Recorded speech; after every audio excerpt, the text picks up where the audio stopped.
Well, hello there and welcome to the video. So, I just got done watching Star Trek Strange New Worlds Season 2, Episode 6. Just so you know, I'm going to spoil the episode. There are full spoilers ahead. This is your spoiler warning. You may have noticed that the light is green. I'm going to explain in this video, in this review, why it's green. The episode was by no means perfect. To be fair, very little Star Trek in general is absolutely perfect. This episode, if you contrast it to the previous episode, was actually pretty good. Don't get me wrong, it still had its problems, but I was watching the episode and towards the end, I was thinking, I'm not bored, I'm not frustrated, and I'm not infuriated. I was engaged with the episode. Now, the episode doesn't really do anything massively new, but there's a slightly different take on it, I suppose you could say. There were a few points that I sort of I'm going to cover in this episode, but a general breakdown of the plot of this episode. The Enterprise is visiting a nebula where Starfleet have a refinery for deuterium. They're refining deuterium and it's gone offline, and the Enterprise is there to get it back online. And then Uhura starts hearing this sound and she starts having these nightmarish visions. They're trying to figure out what's wrong with it. Is she hallucinating? Is she experiencing something real or something imaginary? And as it turns out, there was someone else on the station experiencing the same thing. In the end, it's revealed that the nebula, the deuterium in the nebula, and it's not made perfectly clear. This is why I say it's not a perfect episode. There are still questions that I have. It's either the deuterium itself is a life form, or the life forms communicate or exist in this reality. They're interdimensional aliens, which again, interdimensional aliens, I don't get what the fascination is with interdimensional aliens. They're using it to exist in our space-time. The Enterprise and the refinery station and the Farragut is pulling the deuterium and it's killing these life forms. And that's the basic plot of the episode. And Uhura discovers this, that they're trying to communicate. They're using these sounds to communicate and explain what is happening. There are a few things that bugged me in the episode, but they weren't massive problems for me. Now, I'm trying to decide whether this episode is good just because it's off the back of last week's episode, which was just terrible, or it's just good. Now, I'm not saying it's amazing. I'm saying it's better than the previous episodes, in my opinion. This felt a little bit more akin to Star Trek, a Star Trek story. Now, it has been done before, as I said previously. It's been done before, and there's nothing particularly new there. It's just a new little twist to some stories in Star Trek that we've seen, you know. At one point in the episode, I thought the nebula was alive, and I thought, well, that's just a rehash of Voyager episode. And Star Trek's done this before. There's life forms that Starfleet are hurting with their technologies, and they're not aware of it. And again, nothing particularly new about this episode. But all in all, the structure was sound. The structure of the episode was sound. The cast did a reasonable job, and Pike didn't cook in the episode. He didn't cook, which I thought was great, really.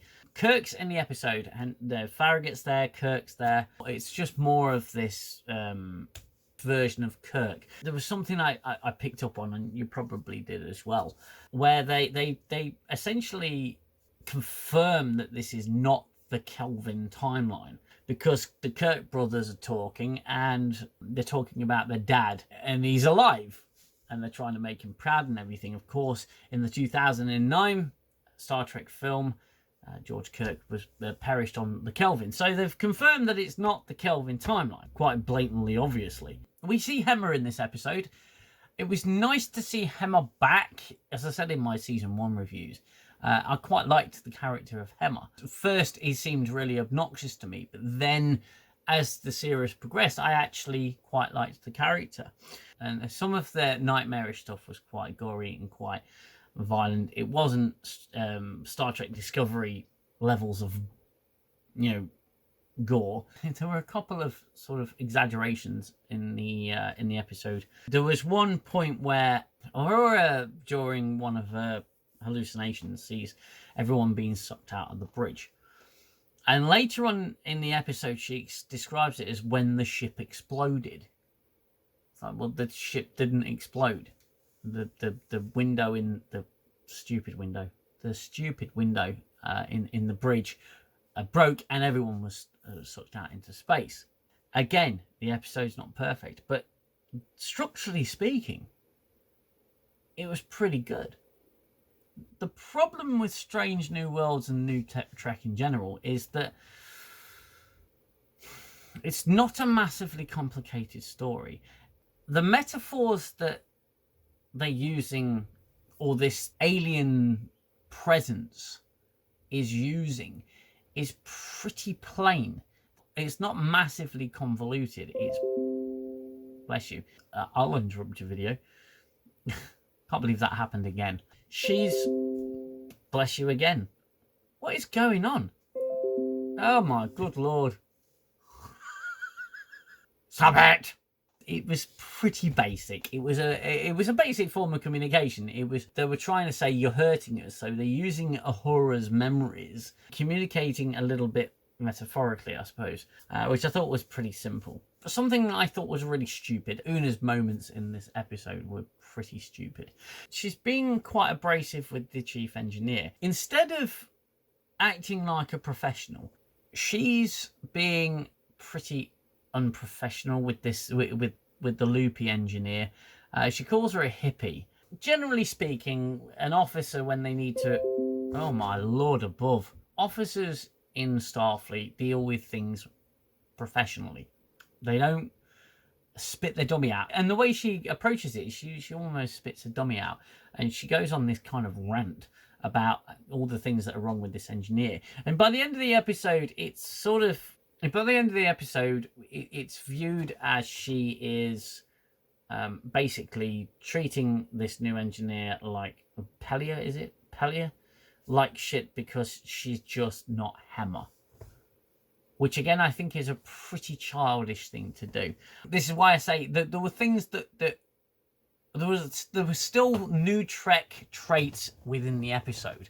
But all in all, the premise of the episode I thought was really good. It's been done before. And it has been done before. And I'm not going to be angry just for that reason. It's a baseline reason throughout all my reviews is, look, this show is called Strange New Worlds. It's not doing anything new. So this episode did do something a little different and a little new, but it's still been done before. But I didn't find the episode massively offensive. I didn't roll my eyes half as much as I did in the previous episode. And generally speaking, I thought it was okay. So I thought I'd give it a green light. And the simple reason I'm giving it a green light is because so far this season, it's probably the best episode. I mean, you can cast me out into the street and walk behind me ringing a bell. Shame, shame, shame if you want. But the episode in general wasn't actually too bad. Can't believe I'm saying that. I'm actually quite surprised, really. Like I say, I didn't lap it up and go, oh, that's amazing, that's amazing, that's amazing. But I did think when I finished the episode, generally speaking, yeah, that was okay. It was sort of like just slightly better than average, which surprised me. So this might be the real shiner of the season so far.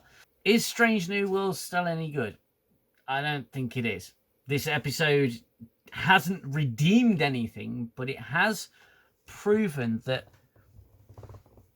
the formula is there, and one decent result out of so many bad episodes does not make this show good. However, the formula worked as a Star Trek episode, I felt, at least. Did it hit the bullseye? No, but it came close.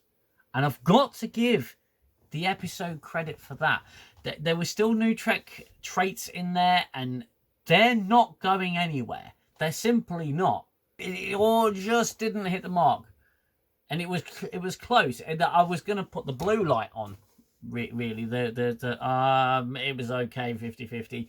But I felt this episode deserved a little bit more because it was closer to what a Star Trek episode, in my opinion, should be. There wasn't too much parody. It was there were moments there which I thought were not redeeming, but certainly pointing in the right direction. So yeah, a bit of an odd one, a bit of a strange review as well. I know this is not the way I usually react to Star Trek, but this episode felt a little different. It felt a little different. It doesn't make up for the previous 5, in my opinion. So yeah, those are my thoughts. There's a few points I might follow up with an addendum video. I think I'm at the most satisfied that was an episode of a show that is trying to be Star Trek but failing. It kind of just pointed in the right direction for one episode. Can it maintain that? Maybe, but history shows that it's not going to. If this review made any sense and you enjoyed it, then please hit that like button. Consider subscribing to the channel. I will be back, I believe, with an addendum. Don't forget to hit that subscribe button.